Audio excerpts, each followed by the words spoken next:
well do you understand your customers? Do you know what they're really interested in? Do you know what products and service they want? Do you understand really what they want from your business? Every coach I know talks about understanding your customer avatar or your dream customer, and it takes more than giving them what you want to sell. You need to know what they want and understand how they want it, which is how you really understand your customers is building that community of raving fans. Once you understand them, then you can build that community of raving fans, which is much more important than that one-time quick sale. I'm Raejean Roberts with Social Media Snapshots. As I've worked with business owners and customers over 5 years, I've seen the value of building a community around your brand and transforming your business from a commodity to a movement. In this video, I'm going to share the top 3 areas to research to understand your ideal customers. And they are audience responses, your competition, and complementary industries. So let's get started with audience responses. So I want you to start by taking a look at the content that you share with your audience, from your social media posts to your emails, even in-person events. What gets the most engagement? What are people most excited about, and what do you just see their eyes light up with when you share it? So we can start with your products. Which ones really get them excited? Which ones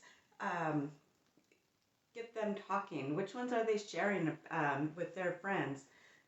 Is that engagement consistent with your top sellers? In our BizFit Success Bootcamp, several of our students had huge revelations as they looked back through their top sellers. Their top sellers and also their lower performing sellers, or the highs and the lows of their products. One person changed their ordering habits to make sure that they never ever again ran out of their top sellers. Their top selling products again. Another realized something that she had a lot of orders, they were not following through with actually picking up the products, and they were accumulating on the shelves, which led them to discontinue a whole line of products. Another way you can understand your customer is to research their profiles. Go in and look in some of your top customers, and can you learn about any kind of interest or related interests or other connection points or patterns.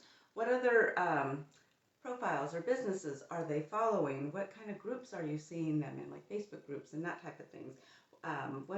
What are they sharing that you can start picking up, not just individually, but just kind of group knowledge, starting to look for those patterns. One of my clients realized that her jewelry customers really share her love of fandom, and is incorporating that into her messaging. So by understanding beyond your products what your customers like, is you can start really connecting with them and using that insight into your messaging and into your products as well. When you look at your social media campaigns, you can see what kind of posts they're responding to. What are they commenting on? What are they saving and sharing?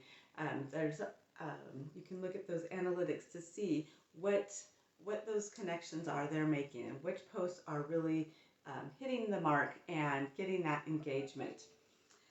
When you look at your sales and promotions, what do they respond to best? Do they respond best to discounts or free shipping or a gift with purchase?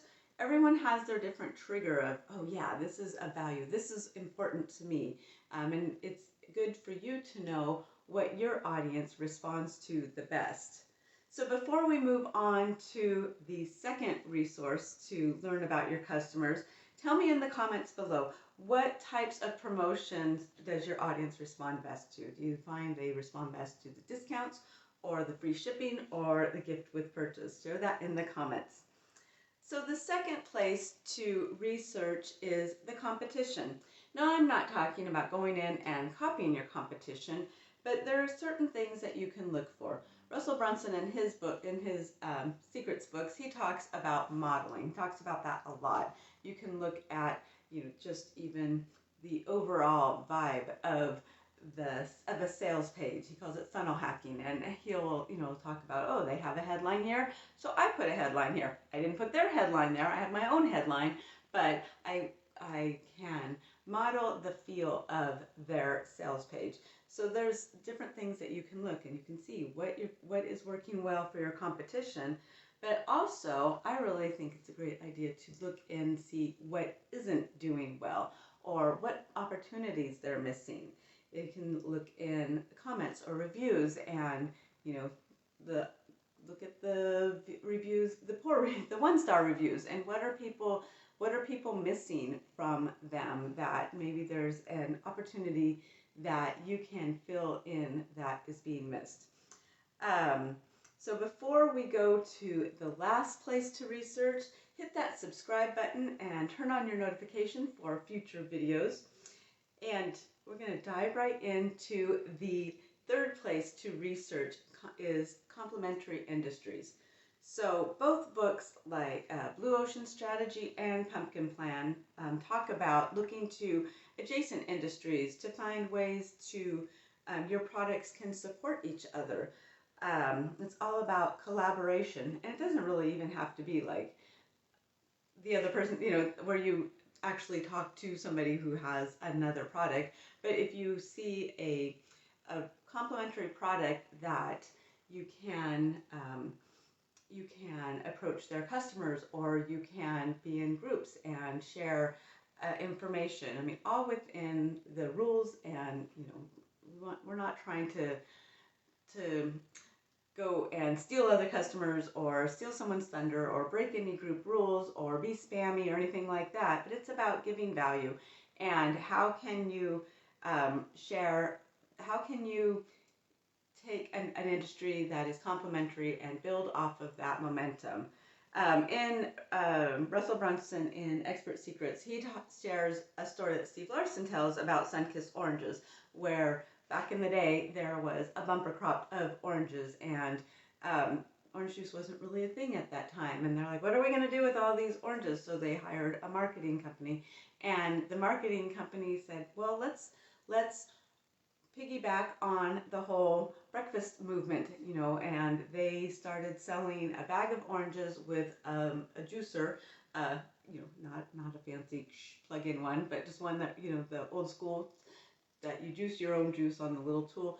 And they sold those, and they made a complete breakfast includes a glass of orange juice. So they made this whole campaign and this whole movement based on a complementary industry. So they used the breakfast food industry, and were able to piggyback off of that to promote their orange juice, which was a new thing. So there's a lot of ways that we can get creative in how our products fit into other people's lives, and they can piggyback off of things that they're already using, and they can enhance and make those things even better.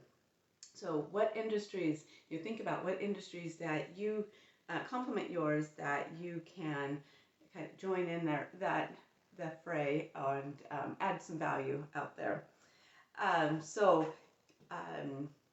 want to make sure that you have the 10 underground social media tactics to turn likes into raving fans. And I have a download that is the top 10 tactics that you can use in your social media to really create engagement and build that community. I'll share that link in the description for you, and I want you to click that now, and I will see you in the next video. Bye.